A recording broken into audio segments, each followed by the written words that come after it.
Estamos oficialmente gravando, inclusive o chat é gravado na forma de um arquivo de texto.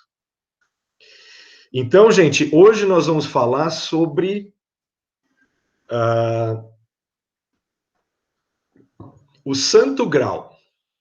O Santo Grau, que é o estudo controlado randomizado. Esse é top,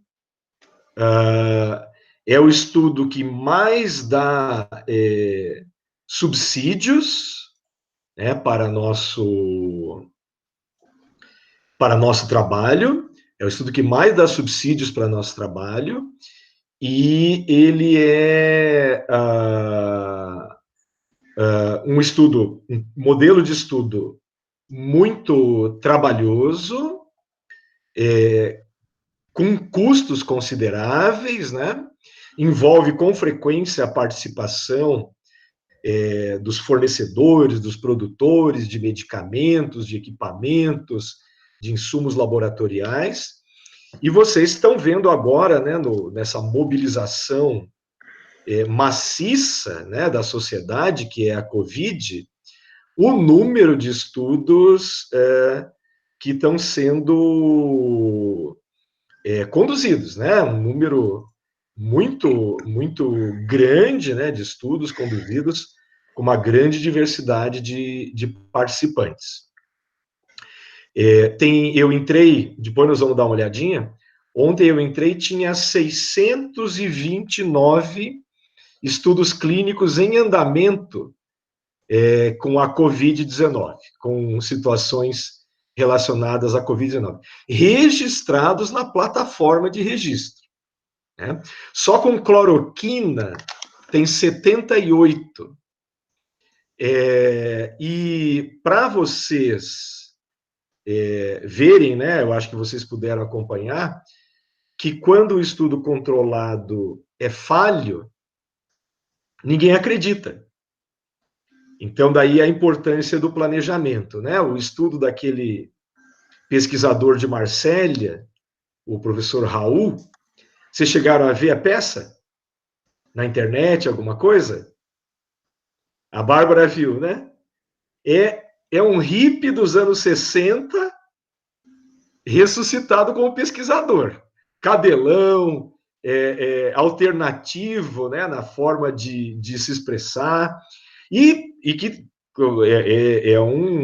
uma pessoa de reconhecido talento, né, na área de infectologia. Mas o estudo de cloroquina e azitromicina que ele conduziu e que foi o primeiro hype aí da cloroquina, tem muitas falhas, né? Os pacientes saíam quando evoluíam mal. Você pode tirar do seu estudo um paciente que porque evoluiu mal, né? Tremendo viés, né? Tremendo viés de seleção e de condução do estudo. Então, a gente vai passar por etapas que vão mostrar como esse estudo é importante, algumas etapas fundamentais para dar legitimidade na publicação, também ligados ao registro e ao planejamento, tá? Devido à intensa mobilização da realização de múltiplos projetos, que está, assim, a atividade, pesquisa, busca de recursos e tal, está fervendo. Eu não consegui preparar uma boa apresentação em PowerPoint. Então, eu vou usar um recurso das ciências humanas e vou convidar vocês para que a gente leia junto o artigo. É um artigo curto, de 4 páginas, que é o artigo número 17 na bibliografia do curso, daquela pastinha de artigos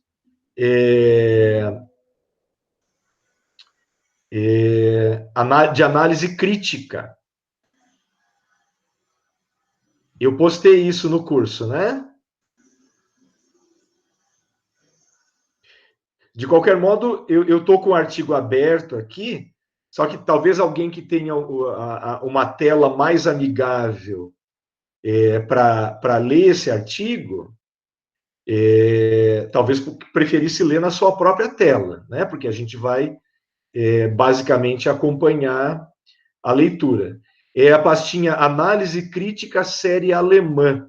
Deixa eu ver se eu postei isso direitinho no site.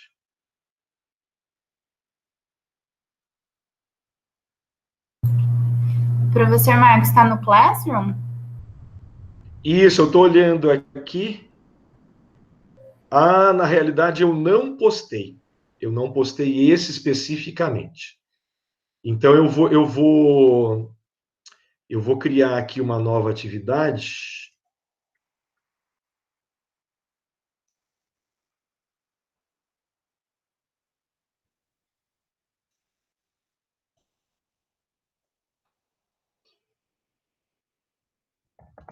Seminário, hoje é 17. Desculpe, gente, eu pensei que eu tinha postado já. E vou, então, adicionar o arquivo. Professor, Oi? é o ensaios clínicos randomizados?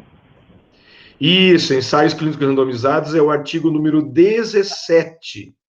Isso, é esse que eu falei, né? Isso, eu coloquei agora na atividade nomeada Seminário 17 de abril. Então, quem preferir abrir esse PDF, pode abrir. A Luana colocou o link também. É que esse link, Luana, só vai conseguir acessar quem estiver no VPN. Mas eu já coloquei o artigo também. Ok? Então, gente, eu vou. Quem quiser pode abrir por aí, mas eu vou apresentar na tela também, tá? Vou colocar na tela, então vou agora pegar o comando aqui da tela. Opa! A Marina também avisou que nesse link o artigo está gratuito.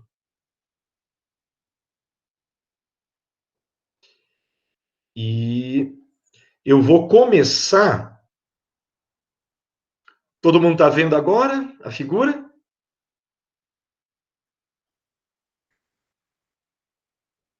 Só me deem um feedback auditivo, porque eu não estou vendo mais vocês. Sim, estou vendo a figura assim, professor. Sim. Estou vendo a figura. Ok. Então, essa tabela que está no artigo 3, tudo que você gostaria de saber sobre modelos de estudo e ninguém tinha explicado ainda, né? Ela contém toda a árvore possível de estudos epidemiológicos, e básicos e clínicos, né? Primários e secundários. Dizem que alemão é organizado, né? A gente tem que realmente dar o crédito. Eu já vi vários autores fazerem essa tabelinha de modelos, mas com essa organização eu nunca tinha visto. É legal, né? Porque ele põe aqui pesquisa primária e secundária, né? A secundária principal é a nossa famosa meta-análise, né? E as coortes, né, que estão aqui no cursor, prospectiva e histórica, né? Então, a histórica, você vê que ele, mesmo sendo alemão, né, alemão é rigoroso, ele deu uma, uma tucanada aqui, né, e ficou com o histórico ao invés do retrospectivo. Mas é sinônimo de coorte retrospectiva, né? Então, olha que beleza. Nós temos aqui os estudos clínicos, que nós vamos trabalhar hoje, experimental, e o principal modelo é o chamado fase 3, que é o estudo controlado, randomizado, de preferência duplo cego ou triplo cego, né? Estudo cego. O participante não sabe o que está recebendo. Estudo duplo cego. Nem participante, nem administrador do medicamento ou do procedimento sabem o que cada um está recebendo. Estudo triplo cego. Nem o participante, nem o administrador, nem o analisador dos dados sabem quem é quem, né? Então, o triplo cego é aquele que é o mais rigoroso. E são os estudos de fase 3. Vamos pensar bem, né? Esse palpitinho eu acertei. Não estava muito difícil de acertar, né? Que o medicamento que foi identificado aqui em Campinas, né?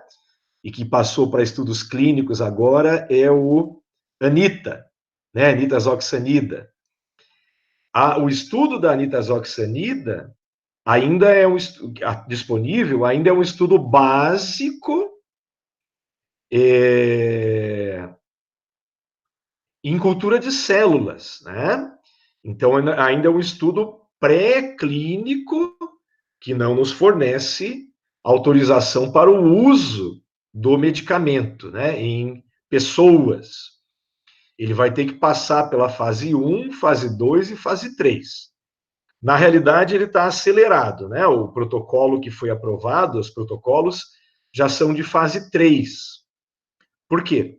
Porque como é um medicamento já conhecido em uso humano, a nitazoxanida, como antiparasitário principalmente, vão ser puladas as fases 1 e fase 2. E vai direto para a fase 3, tá? Então, nós vamos falar hoje de um estudo experimental, clínico, fase 3, que é o estudo controlado randomizado. O que é o estudo fase 1? Fase 1 é o primeiro estudo em humanos com a droga.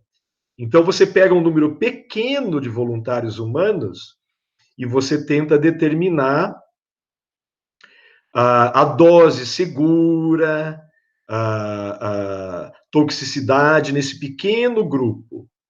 Na fase 2, você já tenta ver se a droga funciona, mas ainda não com um grupo controle. Funciona para aquela doença ou desfecho de interesse.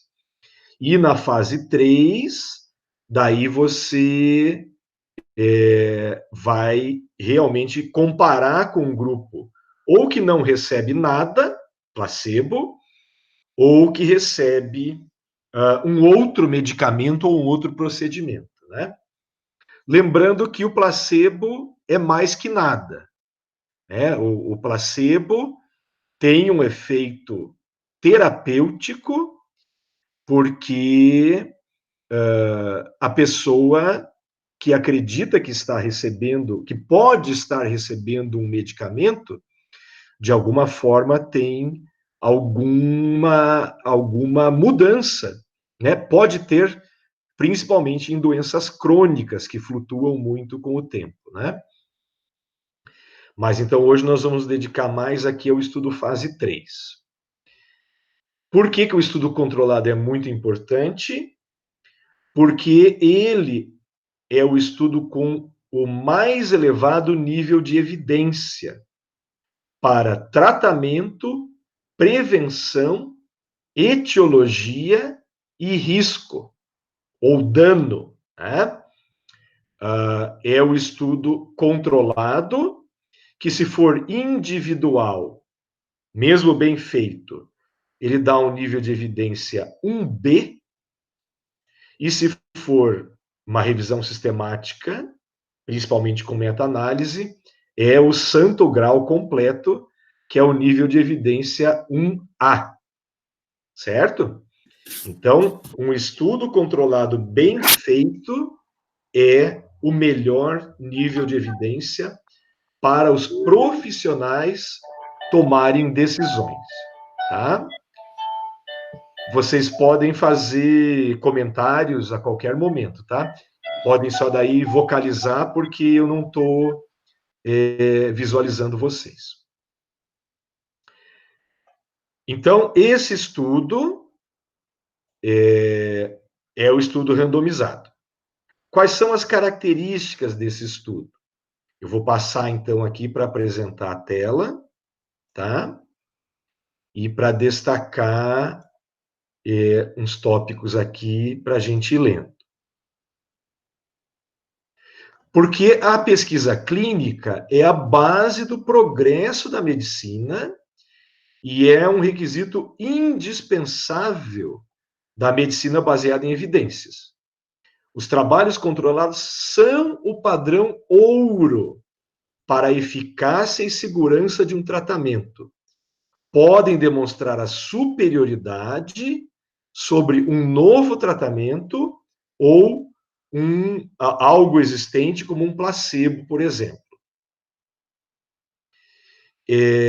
Resolvem questões ligadas ao paciente, desenvolvimento de novas drogas e a base para a aprovação de medicamentos, né? Os estudos controlados bem feitos têm um baixo risco de viés, tá? E esses podem fornecer o mais alto nível de evidência.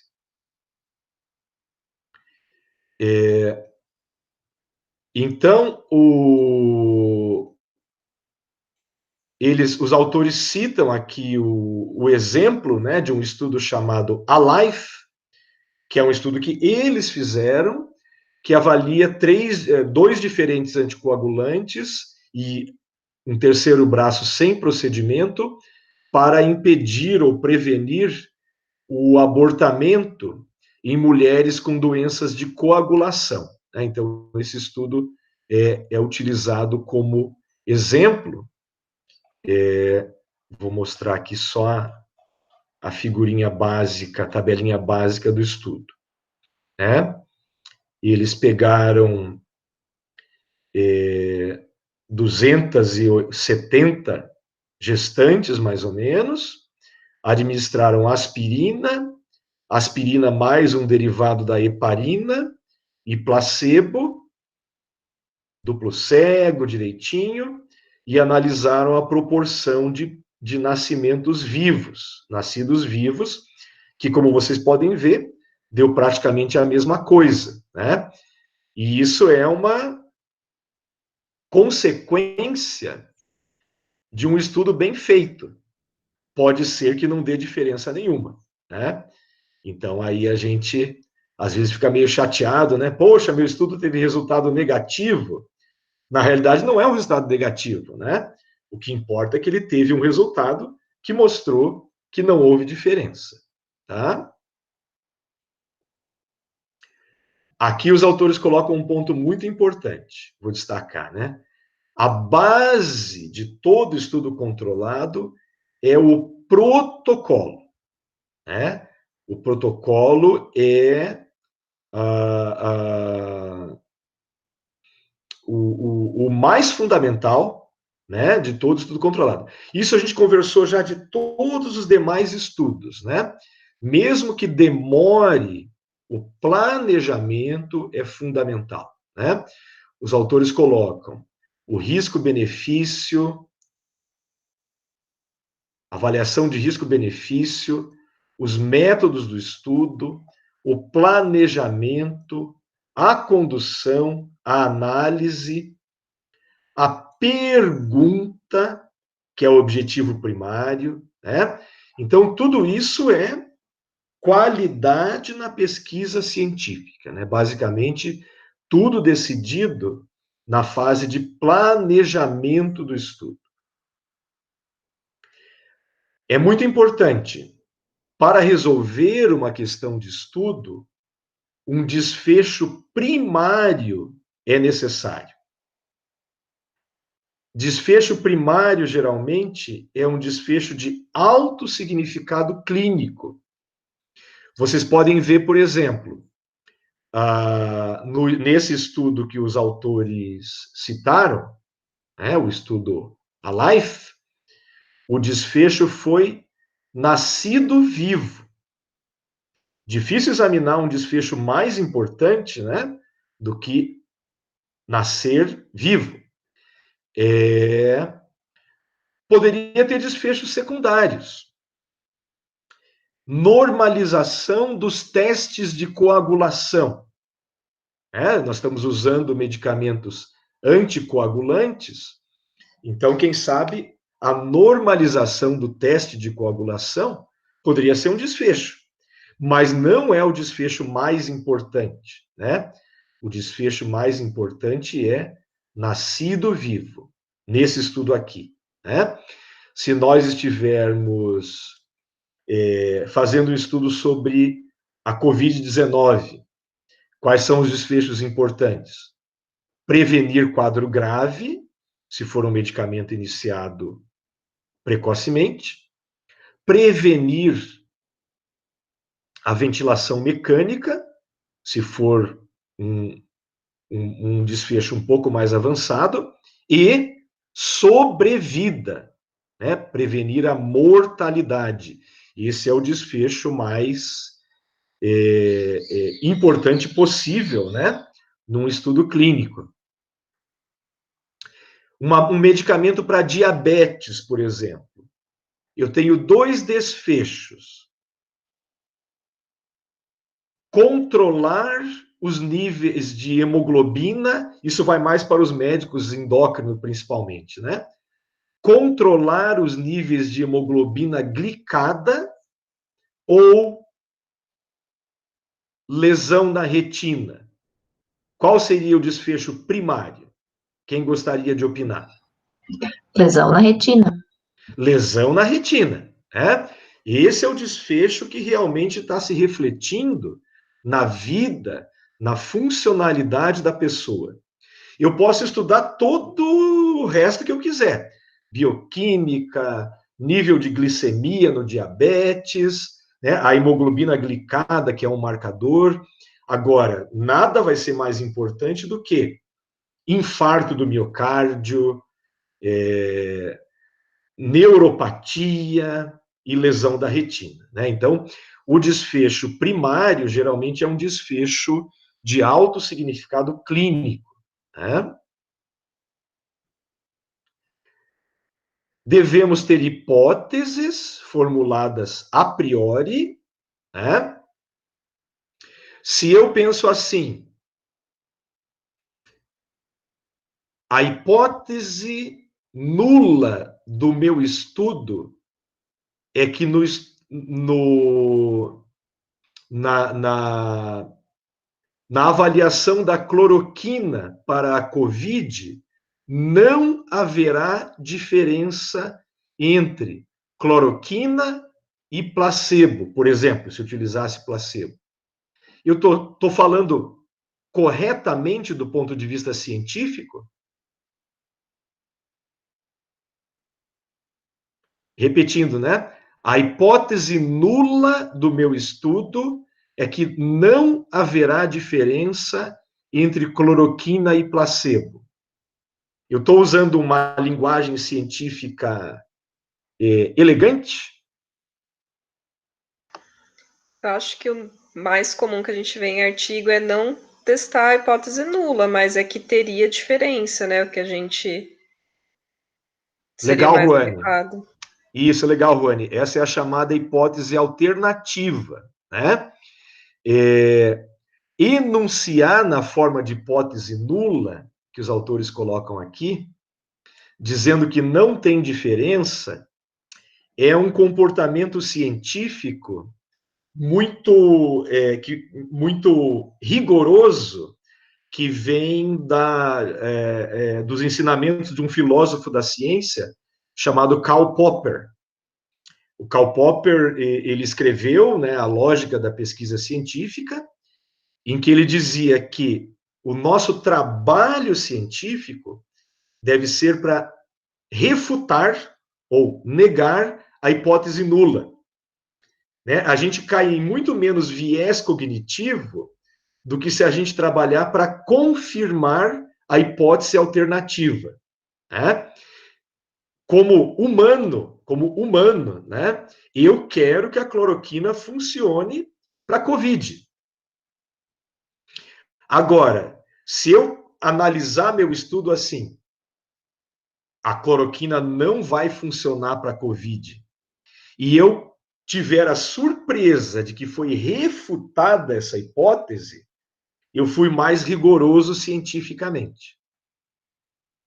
Então, enunciar na forma de hipótese nula é mais rigoroso, mais, digamos, by the book, né? Pelo manual do comportamento científico. Mas o mais comum realmente é a gente trabalhar com a hipótese alternativa que pressupõe que vai haver uma diferença. Ok? A pergunta primária é acompanhada por outras perguntas, né, que são os desfechos secundários ou objetivos secundários. Né? Então, é muito importante fazer essa distinção. Outro ponto aqui, né? Aquela perguntinha que sempre pega quando a gente está num seminário expondo o nosso projeto. O planejamento do estudo inclui o cálculo do número de indivíduos necessário para detectar uma diferença relevante, que é o famoso tamanho de amostra. Tamanho de amostra. Se vocês quiserem saber como calcula o tamanho de amostra, para usar um termo de um programa humorístico antigo, Caceta e Planeta, seus problemas acabaram. Existem ferramentas na internet para a gente calcular o tamanho de amostra. Está todo mundo vendo a tela em Word aqui?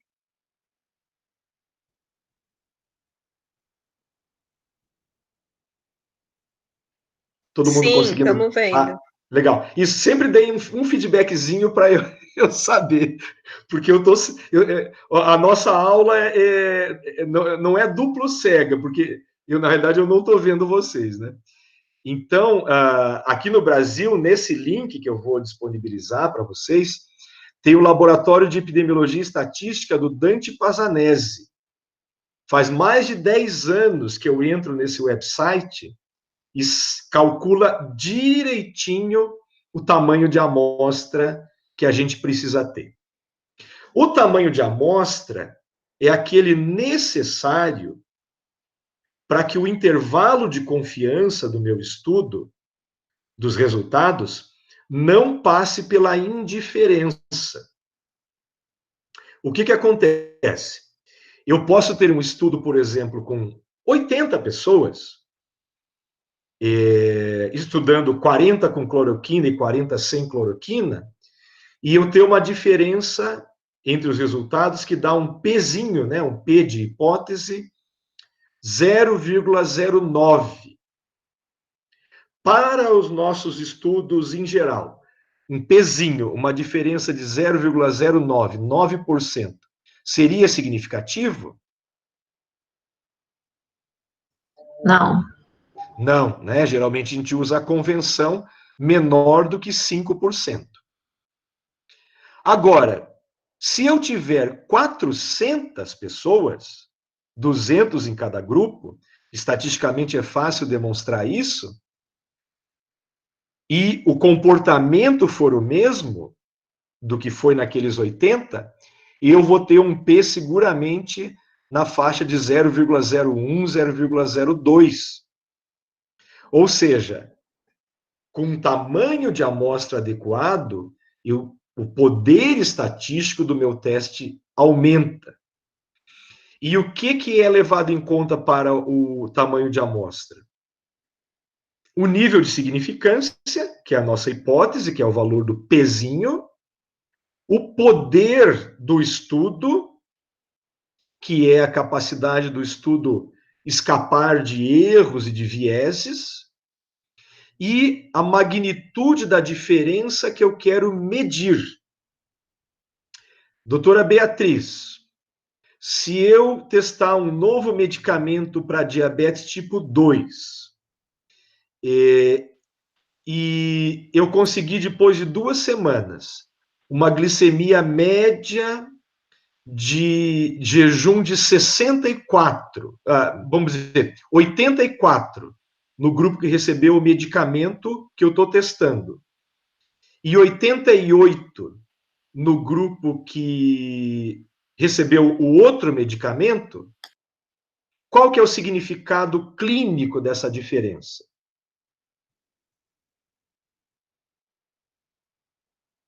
Ativa o som, Bia.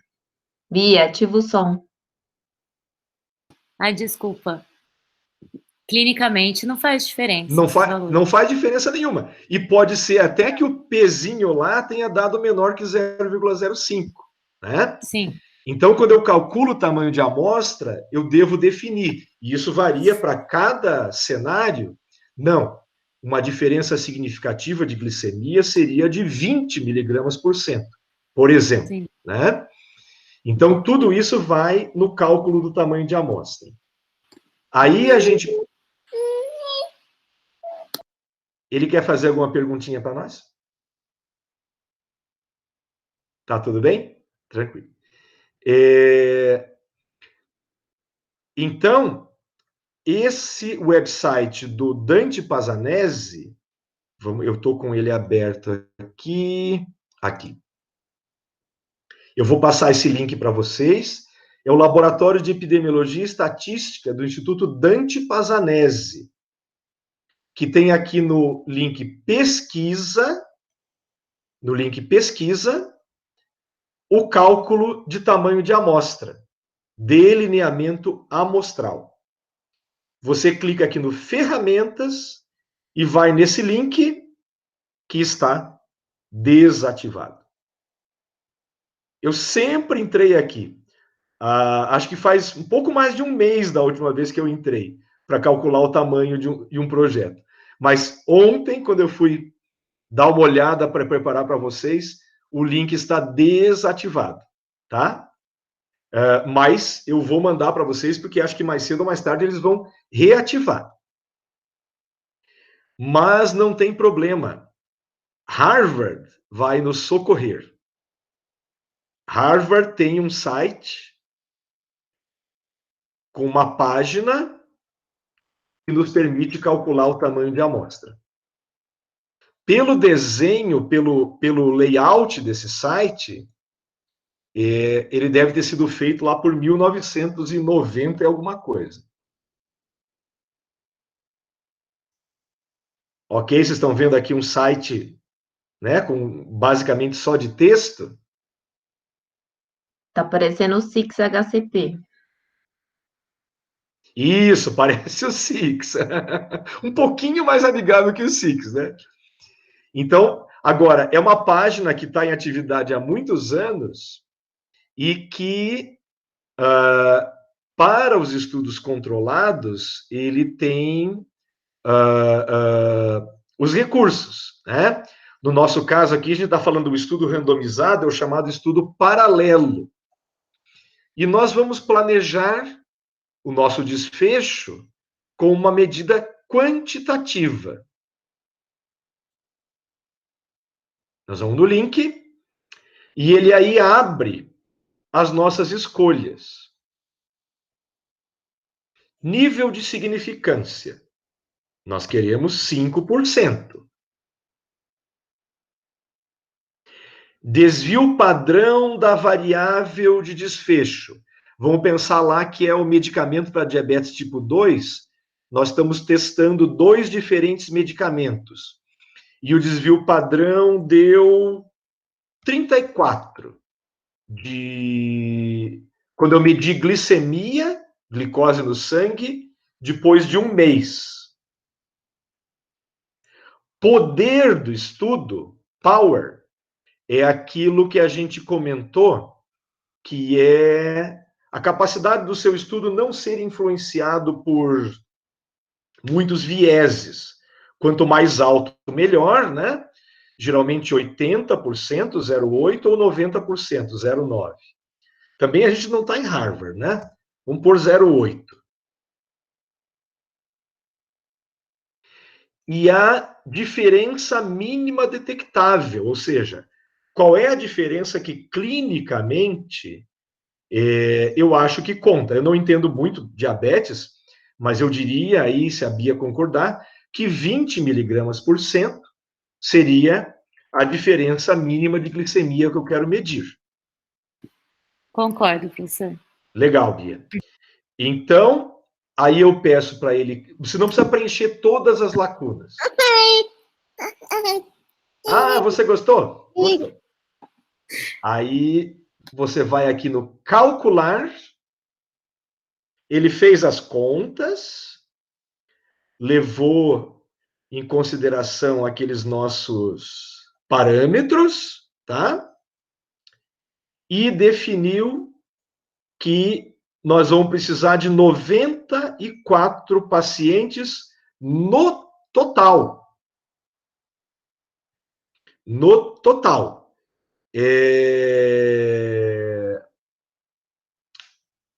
Deixa eu só pôr aqui 20.0, porque ele pôs 20 mil aqui, né?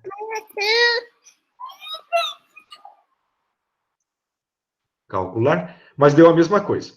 Deve ser 20.000 em inglês, né? Decimal aqui, né? Então, bastam 94 pacientes para você ter um resultado estatisticamente significativo. A possibilidade de detectar a diferença. Isso não vai garantir que o teu resultado vai ser significativo, ok? Mas ele vai te dizer que a partir desse N, né, esse N mínimo, a partir desse N, o seu estudo vai conseguir detectar uma diferença. Não resolveu o problema da gente? Resolveu o problema, né? E o link, inclusive, do laboratório do Dante, ele é mais rico, inclusive porque ele tem para estudos observacionais. Esse site aí de Harvard é só para os estudos que nós estamos estudando hoje.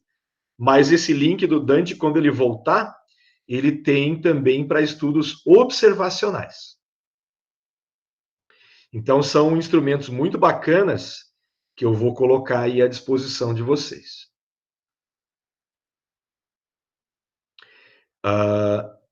Então, continuando, né? Nós teremos dois braços paralelos e que nós vamos comparar o efeito da intervenção com um tratamento controle. O tratamento controle pode ser um outro medicamento, cloroquina versus nitazoxanida, por exemplo, ou um placebo.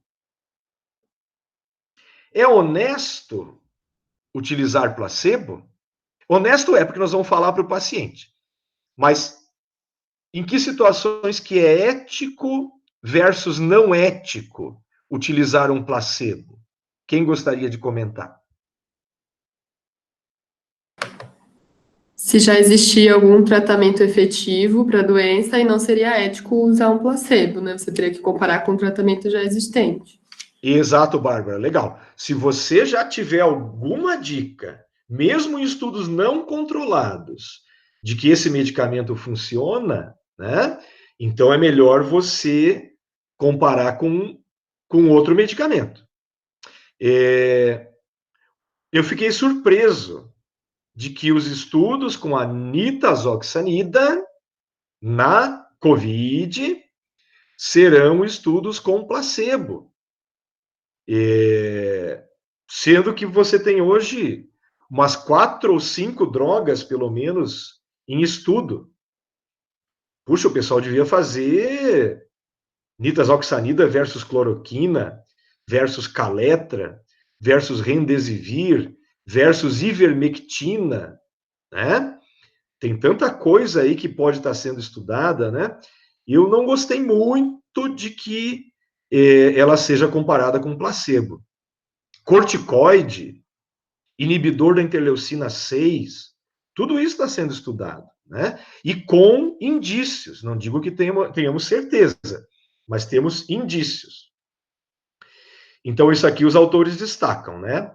O uso do placebo é justificado eticamente, se não... Bom, aqui ele já é alemão mesmo, né? Se não houver um tratamento padrão. Se houver indícios, os alemães aqui acho que vão favorecer o placebo. Eu já acho que em situações, né, de doenças com alta letalidade, etc., eu acho que o placebo fica muito complicado.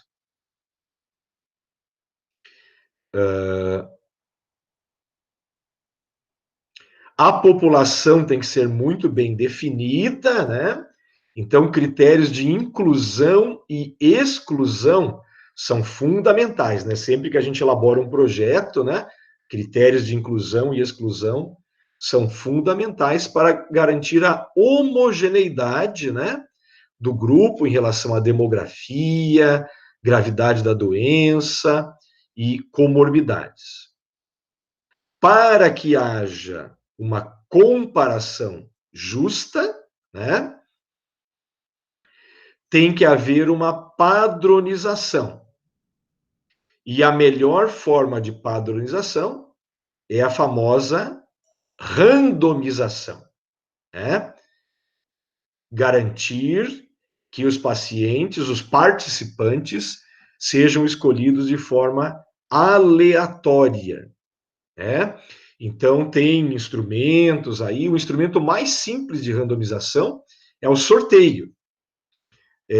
Outros instrumentos são você criar uma grande lista de números, né, chamados números aleatórios, existem softwares para isso, e daí acabar escolhendo, também é uma forma de sorteio, esses números aleatórios, né? Mas a randomização é procedimento fundamental. Então, aqui eles detalham um pouquinho, né, a questão da randomização, para tentar que os fatores de confundimento, se existirem, sejam divididos igualmente entre os grupos, né? Ele comentando aqui que o estudo, né, esse estudo que eles avaliaram dos nascidos vivos, né, nas mulheres que tinham doenças de coagulação, uma randomização 1 para 1 para 1, né? E levando em conta idade das gestantes e número prévio de perdas fetais. Outro ponto importante, que é sempre desejável, né? Nós comentamos para todos os modelos de estudo, que os estudos sejam multicêntricos, né?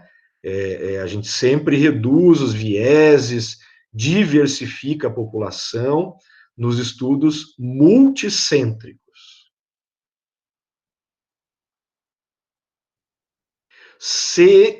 Usar um termo, não sei se é muito bom em português, né? Cegamento, que é o blinding em inglês, né? O estudo pode ser duplo cego, como nós comentamos, né? Nem o paciente, nem a pessoa que administra sabe sobre o procedimento. Flávia, dá para fazer um estudo duplo cego sobre uma comparação de duas práticas de corrida? Duplo cego seria o pesquisador, né? Pesquisador não sabe... E nem a pessoa, o participante. Você vai testar uma corrida para ver a melhora aeróbica em 6 meses. Você vai testar corrida curta e muito enérgica versus corrida longa e mais espalhadinha. Dá para ser... Então, eu acho que desde que não saiba mesmo, né? Assim, o duplo cego, porque eu fico pensando assim, por exemplo, como é corrida, como é uma coisa prática, diferente de você ingerir um medicamento, você não sabe o que você está ingerindo. Quando você vai correr, você vai saber o que você vai estar fazendo, né? E então, eu fiquei você pensando, vê... não, né? Exato, tem áreas da pesquisa, Isso, nem único cego, né? Isso. Porque nessa pesquisa, você vai explicar para a pessoa e você e ela estarão sabendo o tipo de corrida que ela está fazendo. Eu acho que a coisa, quando ela é prática, né, é difícil o duplo cego. Por isso que é muito comum na área da ciência médica, que é essa questão. Nos artigos que eu leio, por exemplo, para mim, a questão do duplo cego é uma coisa que foge muito. Exato. Daí é o estudo, quando não é duplo cego, é o estudo ou uno cego, é o estudo chamado aberto, né? Então, os estudos de fisioterapia, atividade física, cirurgia. Os estudos em cirurgia não podem ser duplo cego, nem uno cego, né? O paciente não saber o que está sendo feito com ele, né? Então, em algumas áreas, os estudos têm que ser abertos. Não, bom, nós temos uma cirurgiã no grupo, a Mariana, que é otorrino, né? Tem mais alguém que trabalha com cirurgia?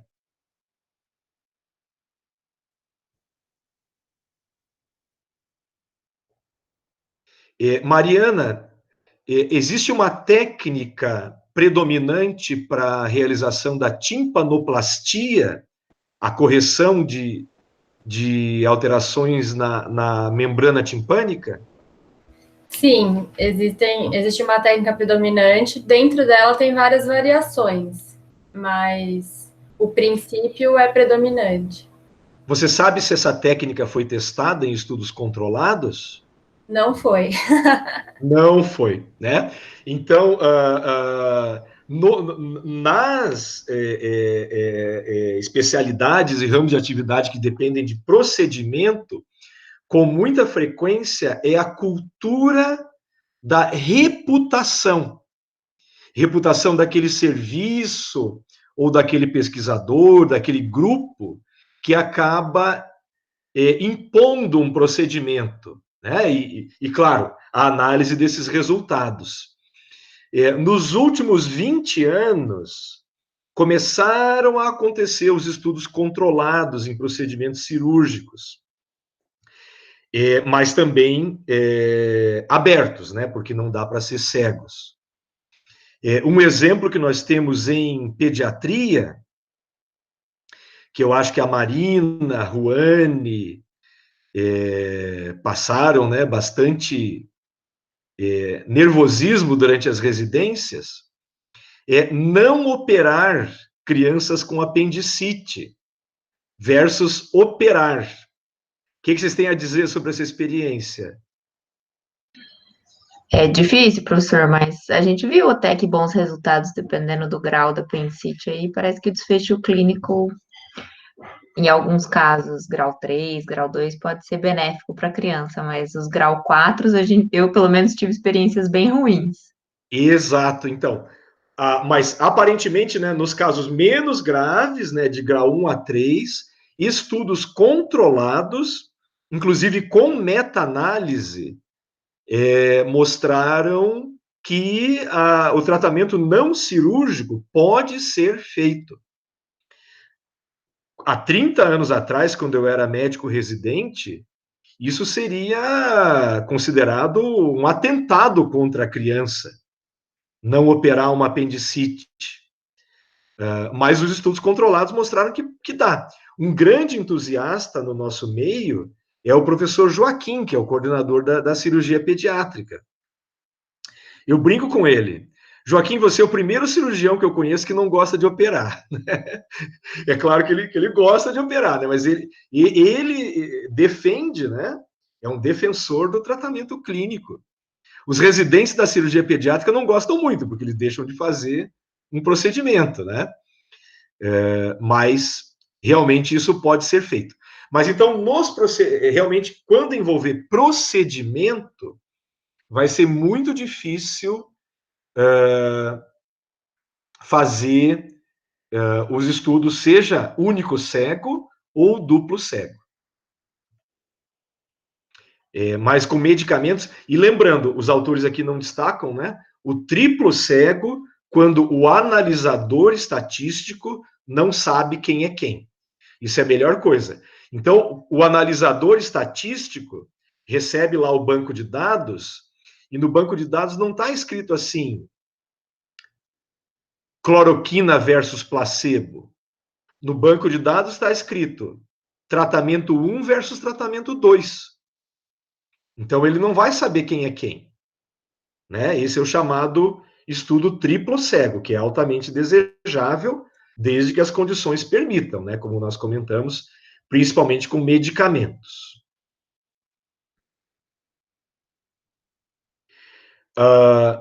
Como fazer a análise, né? Olha o trabalhão que esses estudos dão, né? Tamanho de amostra, seleção de amostra, randomização, cegamento, né? E a análise, ela pode ser feita de dois jeitos. Um é o chamado intenção de tratar, que você compara todo mundo.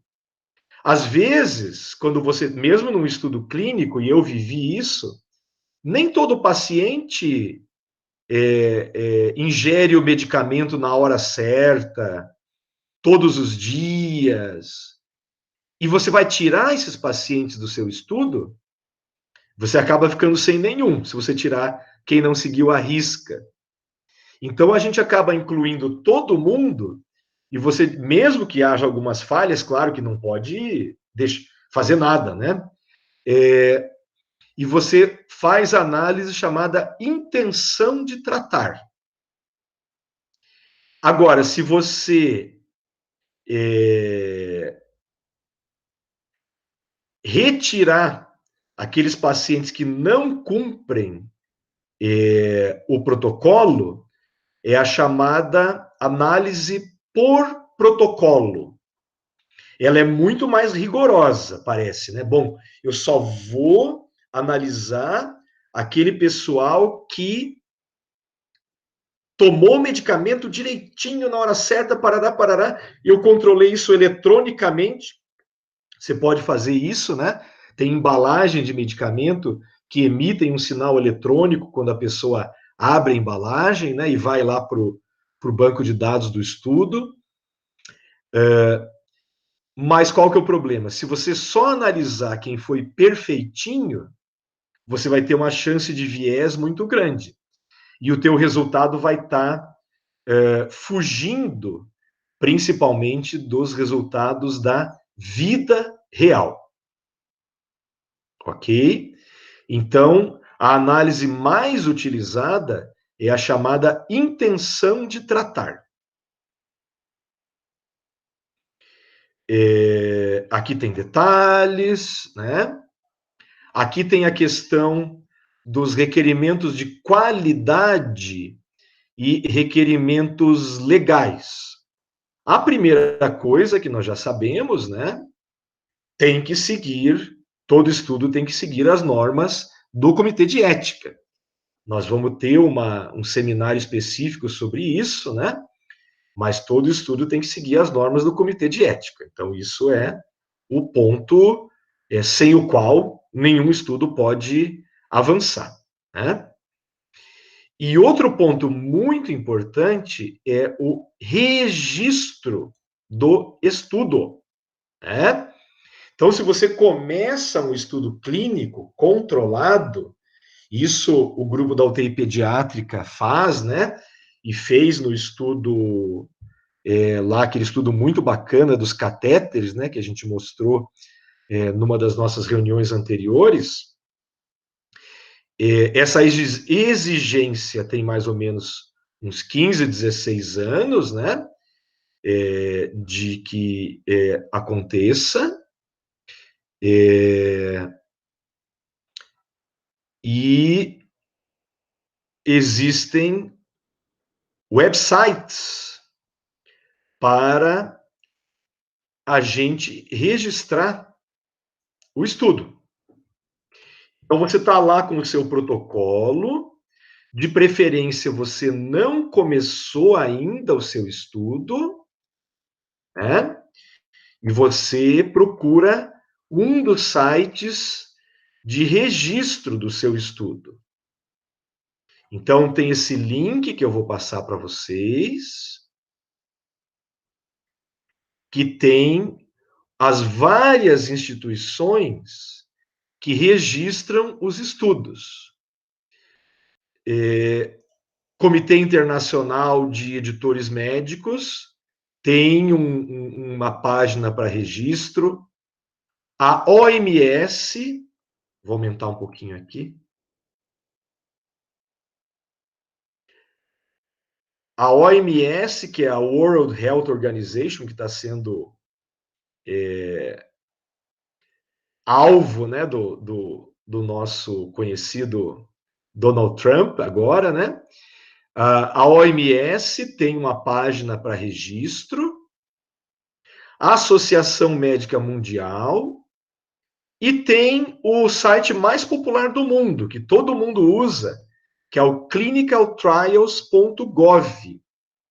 Esse é o que muita gente utiliza, mesmo não sendo norte-americano, para registrar o seu estudo.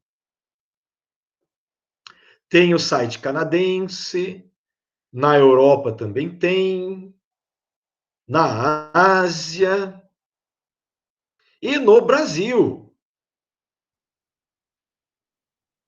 Olha que bacana. Nós temos um site do Ministério da Saúde, do Registro Brasileiro de Ensaios Clínicos, né?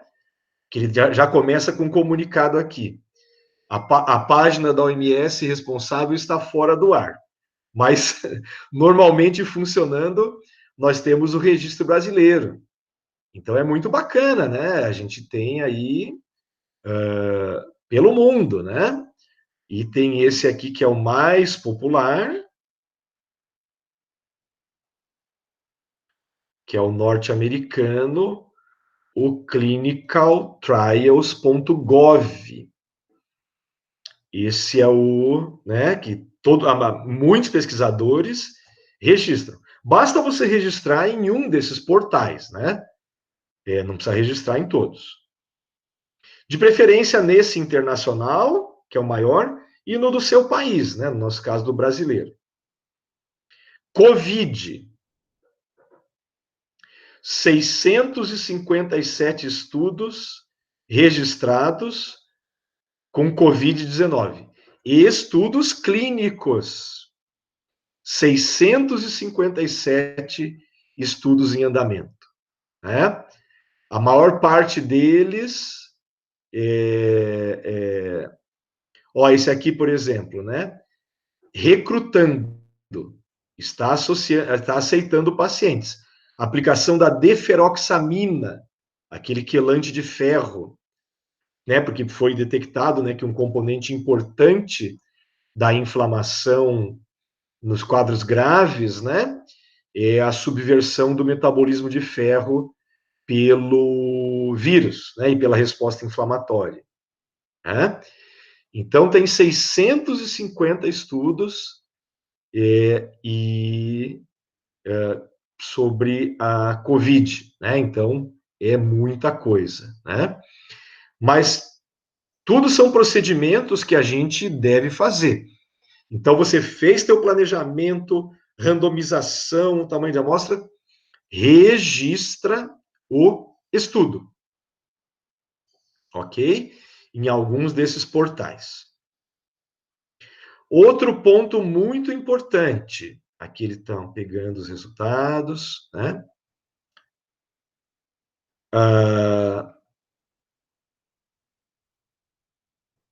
Quando você for tentar a publicação, existe um checklist.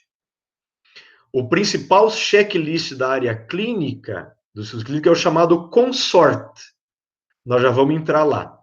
Mas olha só, quando você for publicar, você vai ter que prestar contas sobre o desenho do estudo, população, tratamentos, objetivos, desfechos, tamanho de amostra, randomização, cegamento, análise, resultado, eventos adversos, interpretação e se o seu estudo é generalizável. Ora, se você vai ter que prestar esclarecimento sobre isso, lá no final, é melhor que você já comece o seu estudo levando isso em consideração. Basicamente, essas etapas que a gente mostrou são as etapas do planejamento do estudo, da execução do estudo e da análise, certo?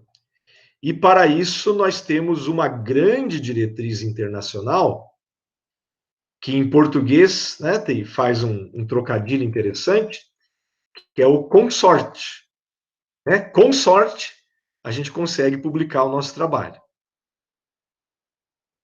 Então, eu vou passar o link, você vai lá no site do Consorte. Tem a foto desse simpático pesquisador, que é o professor Douglas Altman, que infelizmente faleceu em 2018, com 70 anos. O primeiro livro de metodologia estatística que eu comprei foi dele, eu uso até hoje. E ele, durante muito tempo, foi o gerente geral das evidências do sistema de saúde do Reino Unido, o famoso NHS, que cuidou do Boris Johnson. Vocês veem que coisa interessante. O Boris Johnson ficou doente e foi tratado no hospital público, no hospital do SUS inglês, que é o NHS. Aqui as nossas autoridades ficam doentes e vão para o Sírio-Libanês, para o Einstein, na grande maioria. Então, a demonstração da accountability, se ele é o líder da nação que diz que aquele sistema deve funcionar para todos, se ele precisar de tratamento, ele tem que ser tratado no hospital de todos. Foi muito bacana. Claro, não sabemos se ele recebeu o tratamento VIP lá dentro do hospital, mas ele foi tratado no hospital público. Aqui a gente tem o checklist, do consort. Ele vem num arquivo para você baixar. E esse checklist é usado pelos revisores. Quando eu opino, sobre um estudo que vem numa revista, eu abro o checklist do consorte. Também já mostrei para vocês, o Strobe dos estudos observacionais. Se eu for analisar um observacional, eu analiso pelo checklist do Strobe. E olha aqui, identificou como randomizado no título. Isso aqui é critério para caber no consorte, e justamente, provavelmente, para ser aceito para publicação. Resumo estruturado, com o conteúdo, a receita do artigo, basicamente, está aqui. Por isso que é legal. Poxa, vamos usar essa receita também na hora que a gente for planejar o nosso estudo. Se for observacional, usar a receita do Strobe. Se for experimental, usar a receita do consorte. Ok? Nunca é tarde. Mesmo que o nosso estudo já esteja meio andando, ver o quanto desses requisitos a gente vai conseguir acertar, né, e já deixar registrado essa moldura, porque é a moldura do estudo que tem mais chance de dar certo. Não temos nunca certeza que vai dar certo, mas que tem mais chance que dá certo. Quem teve aula com o professor Marini, da reumatologia pediátrica, né? O professor Marini fala assim: se a gente faz tudo certo, as coisas ainda podem dar errado. Agora, se a gente não fizer certo, a chance de dar errado é bem maior, né? Então, aí a importância da gente seguir essas diretrizes, né? Elas são consórcios internacionais. O pessoal se reúne, geralmente à beira-mar ou numa estação de montanha bem bonita. O pessoal se reúne e cria um consenso do que seria um bom modelo de estudo, né? Então, vale a pena a gente prestar atenção nesses instrumentos.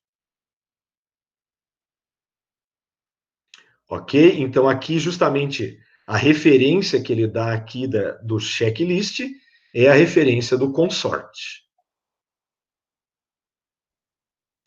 Então, em conclusão, os estudos controlados são o melhor estudo para determinar se existe uma relação de causa entre a intervenção que você planeja e o efeito.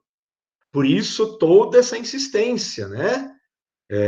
Do nosso ex-ministro, não sei como é que vai ser com o novo ministro, de que a gente precisa de estudo controlado para poder recomendar tratamentos com tranquilidade, né?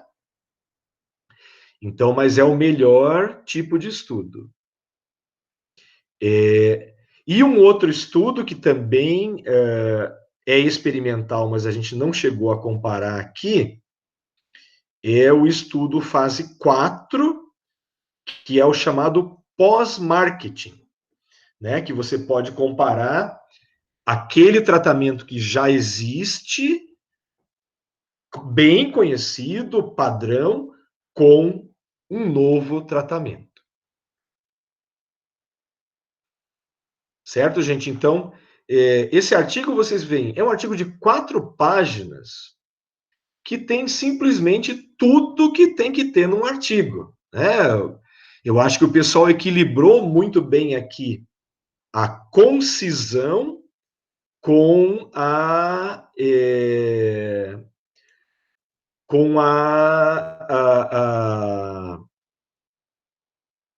concisão com a profundidade de conteúdo, né? Um estudo, acho que orienta muito a gente sobre a coisa certa para fazer. Deixa eu dar uma olhadinha aqui no chat, tem algumas perguntas. Artigo gratuito. A Tatiana perguntou, em casos de pesquisa sem medicação. Então, Tatiana, entra aquela questão, né? Você é psicóloga, nos tratamentos psicológicos, os estudos controlados não podem ser duplos cegos, nem unicegos, né? Mas eles podem ser randomizados, isso aqui é muito legal, né? Tem um tipo de estudo que é o chamado estudo... Aliás, desculpe-me. Tem uma modalidade terapêutica que é a chamada terapia cognitivo-comportamental, que tem como grande apoio os estudos controlados. É uma das poucas procedimentos psicológicos, mas isso está crescendo, que passa pelo crivo dos estudos controlados. Inclusive, tem estudos assim, terapia cognitivo com depressão, vamos pegar a depressão. Terapia cognitivo-comportamental sozinha. Antidepressivo sozinho. Terapia cognitivo-comportamental mais antidepressivo. E nenhum dos procedimentos, não, isso não tem, né? Porque depressão é uma doença muito grave. Então, você tem estudos com esses 3 lados. E esses estudos mostram o que funciona melhor é a combinação da TCC, terapia cognitivo-comportamental, com a medicação. Você quer comentar a sua vivência com psicóloga, Tatiana, em relação aos estudos terapêuticos? Vamos ver se a Tatiana está com o vídeo. Isso, agora você... Eu não consigo opinar muito ainda, porque estou começando a trilhar esse caminho. Uhum. Mas são estudos muito mais observacionais do que... E aí experimentais. Exatamente. Nós vamos usar algumas tabelas e questionários para fazer a validação em todo o processo, começo, alguns de meio, mas a grande maioria de começo e final, para que a gente consiga compreender quais são esses dados. Mas é uma pesquisa bem custosa, digamos assim. Isso. O seu trabalho é o do ambulatório de gênero, né? Não.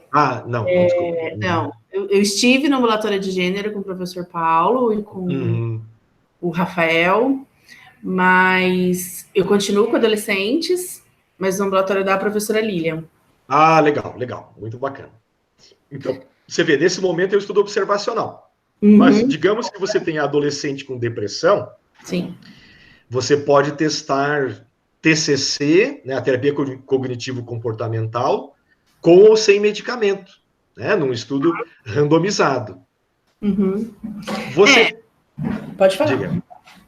Não, pode perguntar, professor. Você pode testar, agora seria uma coisa legal, né? Terapia versus terapia presencial. Sim. Tem um estudo que está sendo feito por uma colega, exatamente nesse tema, né? A eficácia da terapia por videoconferência e a eficácia da terapia presencial. Olha que bacana. Inclusive, Tatiana, tem um ponto meio delicado na prática psicoterapêutica, principalmente nos países latinos, Brasil e ainda na França, né? Que é a questão da psicanálise. Sim. Né? A psicanálise não se encaixa em estudos controlados. E isso, para alguns críticos, não para todos, né? Para alguns críticos, coloca a psicanálise na denominação de pseudociência. Então, essa é uma área muito delicada. Não sei se você adota a linha psicanalítica. Sim. Então, é algo polêmico, né? Eu não sou da área de saúde mental, né? Então eu só cito essa questão como uma polêmica que existe no meio da saúde mental, né? Mas para mim é uma questão ainda aberta mesmo, né? A gente tem alguns estudos bem interessantes da psicanálise como ciência, né? Ela já tem esse viés científico bem, acho que não tão divulgado, mas já existem alguns estudos bem interessantes. Mas é muito do olhar do leitor também, né, professor? Acho que, independente da pesquisa, essa disponibilidade de se compreender o escrito também precisa ser levada em consideração, eu acho.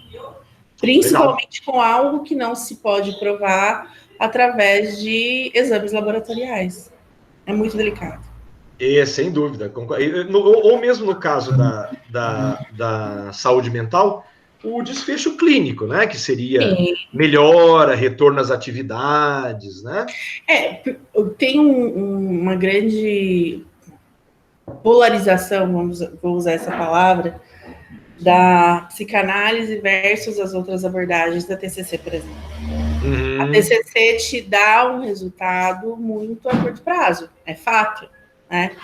Porque se usa muito o treinamento. Então, eu treino para determinado, vamos falar da depressão, para aquele momento, aquele quadro depressivo. Tem muita crítica da TCC, né? Tem muita crítica para a TCC por conta disso, porque se eu mudo o cenário, o que acontece com aquele paciente que passou por um processo depressivo? Em alguns casos, a depressão volta ainda mais severa. Ao ponto que, quando a gente vai buscar as causas raízes, que é o trabalho da psicanálise, que é o trabalho da análise em si, né? Não só da psicoanálise, de Freud, por exemplo. Mas quando a gente vai fazer uma análise daquilo, você estrutura para que outro processo depressivo não se instale daquela mesma forma. Ele tenha mecanismos internos para conseguir lidar, e não só um treino. Legal. Você vê que tem bastantes ideias aí, né, para desenvolver, né? Tem. Principalmente saúde mental. Isso, saúde mental. Agora, né, nós temos na pediatria a residência de 3 anos. Começou há 2 anos atrás, né? Eu sempre fui um entusiasta, porque eu acho que a amplitude, né, de conhecimentos que o pediatra tem que dominar, 2 anos era totalmente insuficiente. Mas eu faço uma piadinha, que na realidade é uma piada séria. Eu acho que o 3º ano inteiro do pediatra tinha que ser com saúde mental. Concordo plenamente. Dando uma formação instrumental, né? Porque a gente vê pediatras dando recomendação de saúde mental no nível da vizinha, né? Tá mimando esse menino, né? E a gente sabe que a complexidade toda é muito maior, né? Sim. Inclusive, assim, a gente não tem... eu até conversei com a professora Lília para que a gente pudesse ter feito algo para ter algum número mesmo de base. Mas eu acompanhei o ambulatório de pediatria do adolescente durante 1 ano e meio, praticamente. E a gente teve resultados muito interessantes dos pacientes, que eram os mais... E assim, né? Pacientes com ideação, pacientes com tentativas de suicídio, e pacientes com escape fecal, por exemplo. Então, a gente teve uma melhora muito significativa desses pacientes, e não dá nem para dizer que era um processo de psicoterapia, era muito mais uma escuta terapêutica do que um processo de psicoterapia. Você vê, esse é um desfecho que você pode, inclusive, medir, né? Porque é um desfecho de relevância social muito grande, né? De autoestima, né? Muito bacana. Quem é que está... Obrigado, Tatiana, pelas colocações. Quem é que está com o estudo experimental de intervenção controlado do nosso grupo?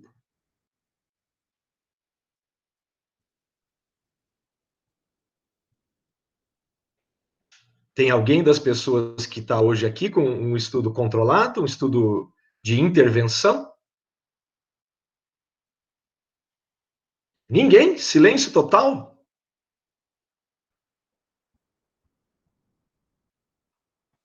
Observacional por aqui, professor. Então, é interessante, né, que a gente até tem um gráfico, né, de uma das nossas reuniões anteriores que eu mostrei, que a maioria dos estudos em pediatria, saúde da criança, são estudos observacionais, porque é muito difícil, né? Essa infraestrutura, exige, aliás, esse tipo de estudo exige muita infraestrutura.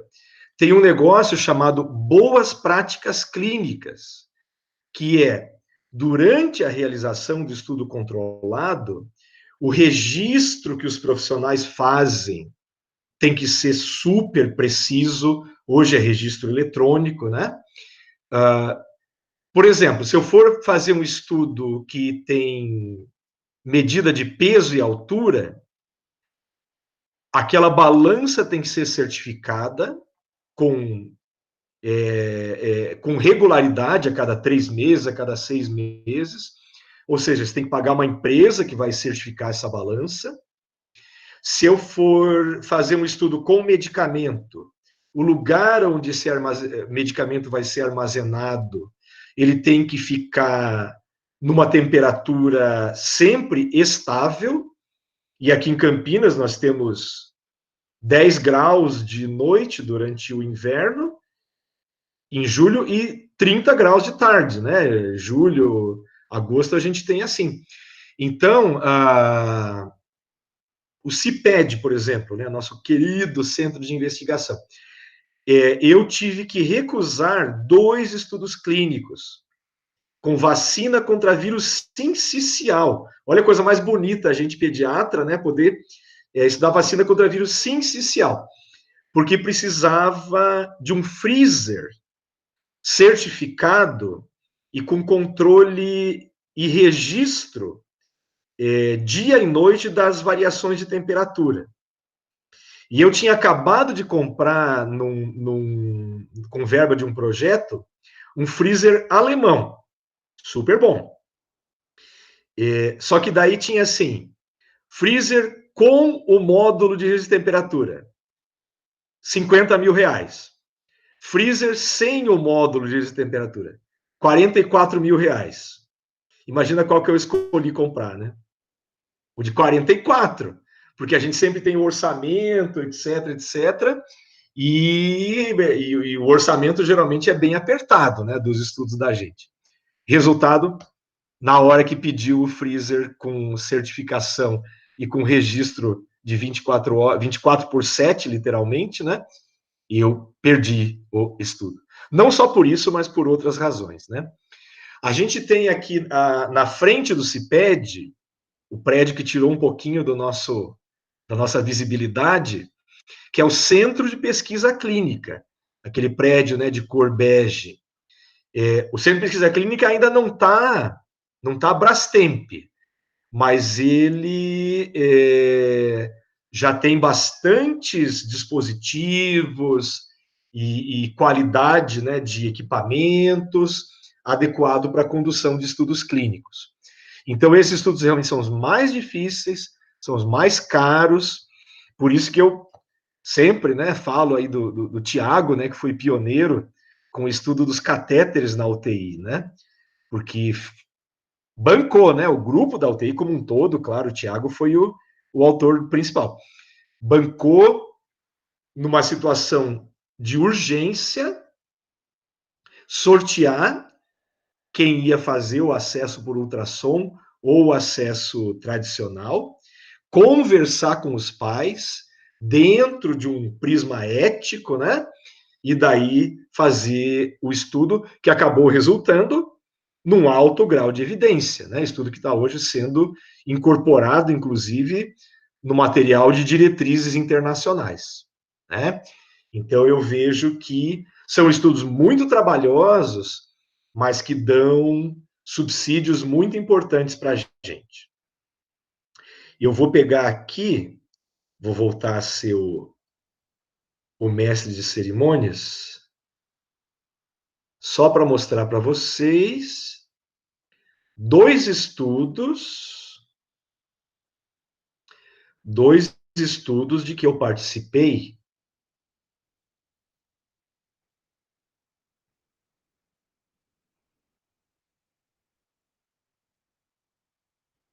Esse aqui, olha que bacana. Esse estudo foi publicado em 2008 na revista Vaccine. Imunogenicidade e segurança da vacina hepatite B combinada com BCG, dada ao nascer.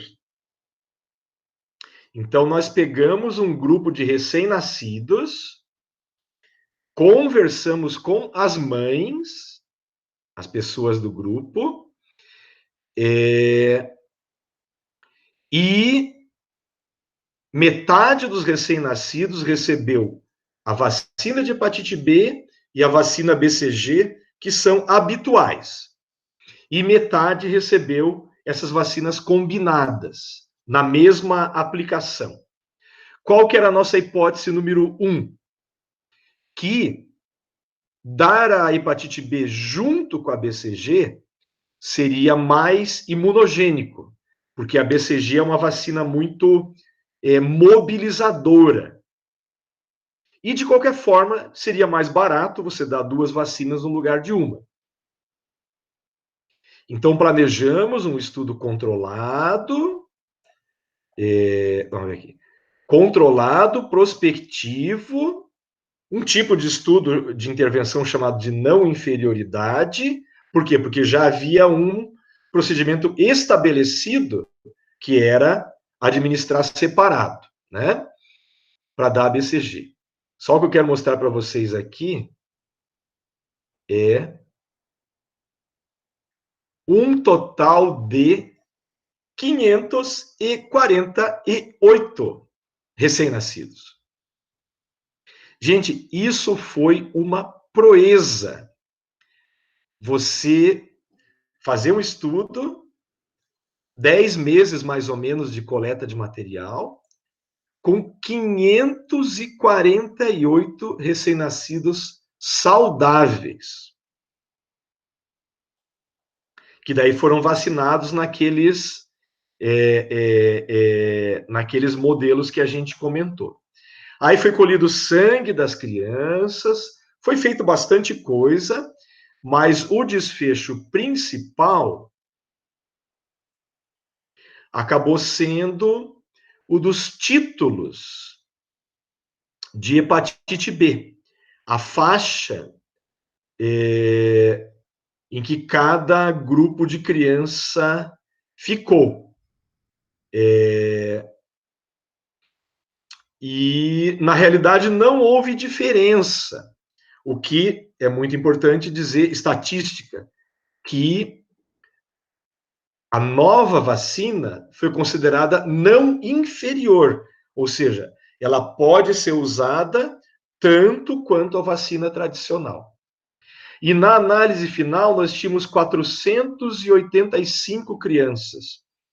Praticamente 90% das crianças vacinadas, sendo que a coleta de sangue foi aos 7 meses de idade. O grupo que colheu o sangue foi na casa das famílias. E a empresa de transportes contratada rodou 64 mil quilômetros na região metropolitana de Campinas, para a gente colher todo o material. Quem conhece bem a Maria, enfermeira lá do pronto-socorro pediátrico, né, muito entusiasmada, a Maria fez parte da equipe de pessoas que colheu o material nas casas das famílias. Esse estudo é um motivo de orgulho para mim, de ter feito parte desse trabalho, né? Um estudo feito aqui no Brasil, financiado pela FAPESP, pelo Instituto Butantan, em que a gente fez aí com todo o rigor, né? E teve também com o antirretroviral tenofovir. Esse foi um estudo multicêntrico, randomizado, duplo cego, esse foi duplo cego, de que nós participamos, teve outros centros brasileiros, a Marinella, que é de São Paulo, Haroldo, de Santa Catarina. Aqui é por ordem de pacientes, né? Quem teve mais paciente entrou primeiro e foi indo assim. O nosso grupo foi o grupo que teve o quarto número de pacientes. E nós, então, mostramos que o tenofovir antirretroviral, que não era usado em adolescentes, mostrou-se plenamente seguro para uso em adolescentes. É também um estudo que me deixa muito feliz, né, de ter feito parte, porque esses estudos todos, qual que é a grande força do estudo controlado, né? O resultado dele orienta o cuidado, né? O profissional passa a utilizar aquele medicamento ou aquele procedimento com o embasamento da ciência, que não é eterno, mas que é o melhor que a gente pode ter em determinados momentos. Então, esse são estudos de que eu pude participar, que me deixam realmente muito feliz, né? Pegando aqui de novo nos modelos de estudo, tem uma pequena variação do estudo fase 3, não é aqui que ele está falando, que é o chamado crossover. Então, em geral, o estudo experimental ele é paralelo, né? Ou seja, eu começo dando cloroquina para um grupo e termino com cloroquina naquele grupo e com outro medicamento no outro grupo. Mas, às vezes, em doenças crônicas, eu posso usar um modelo chamado crossover. Eu posso testar 2 medicamentos e eu começo no primeiro grupo, digamos, por 6 meses com a droga A, no segundo grupo com a droga B. Aí, completados 6 meses, eu passo o grupo que recebia a droga A para receber a droga B, e o grupo que recebia a droga B para receber a droga A. É uma pequena variação, é o chamado estudo crossover. Esse estudo permite, principalmente em doenças que variam muito no tempo, né, a gente avaliar se realmente existe a diferença entre os medicamentos que estão sendo analisados. Certo? A gente acha que o conteúdo de hoje seria esse. Algum de vocês gostaria de colocar mais alguma opinião? Ou fazer algum comentário sobre o andamento do curso, sugestões? Então, a nossa programação agora seria no próximo dia 24, vamos falar sobre estudos que avaliam testes diagnósticos. E eu vou enriquecer um pouquinho nesse ínterim o nosso Classroom, vou colocar mais material. Eu acho que vocês também podem, como alunos, entrar com material. Quem quiser pode entrar. A gente tem as atividades sendo colocadas, eu vou organizar um pouquinho mais também. E quem tiver material pode ir colocando, né? Eu vou colocar esse material de hoje, os links importantes, certo? Alguém gostaria de comentar algum aspecto, tirar alguma dúvida sobre seu projeto, sobre algum modelo de estudo?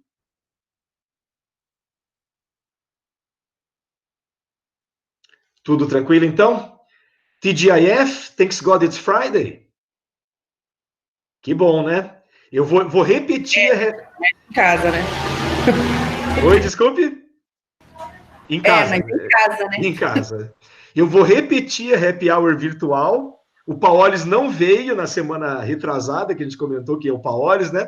O Paolis deu forfé, fez forfé, mas hoje eu imagino que ele deva participar, tá? E logo, logo a gente marca uma Happy Hour virtual também para o nosso curso. Ok, gente? Muito obrigado, então. Bom fim de semana para todos, tá? Acho que tivemos aí momentos muito bons de interação. Se alguém ainda quiser dar alguma opinião e tudo, sinta-se plenamente livre. Marcelo vai falar? Não, só agradecer professor, mais uma vez. Bom final de semana a todos. Ótimo, E obrigado. continuemos em casa, nos cuidando. É isso aí. Eu acho, só para fazer um comentário, que hoje foi um dos nossos dias de melhor qualidade de conexão. Sim, Acho que todo sim. mundo pôde. A visualização das telas estava boa, né? Para acompanhar. Eu estou gostando muito desse recurso aqui, né? Porque eu acho que a Unicamp está garantindo, né? E seguramente isso está tendo um custo, essa qualidade que permite que a gente tenha uma interação próxima, né? Não da mesma forma que a presencial, mas próxima à presencial. Então, um grande abraço para todos, gente. Bom fim de semana. Até mais. Tchau, Henrique. Tchau, gente. Aí, ó. Tchau, tchau. Boa Tchau, semana. Bom final de pessoal. semana. Bagunça aí. Tchau, Bia. Que lindo. Olha só. Aqui é o happy hour das crianças. Tô vendo.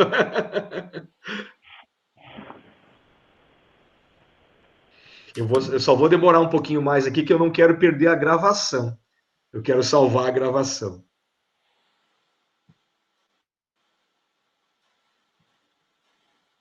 Aqui. Beleza. A gravação será salva. Ótimo.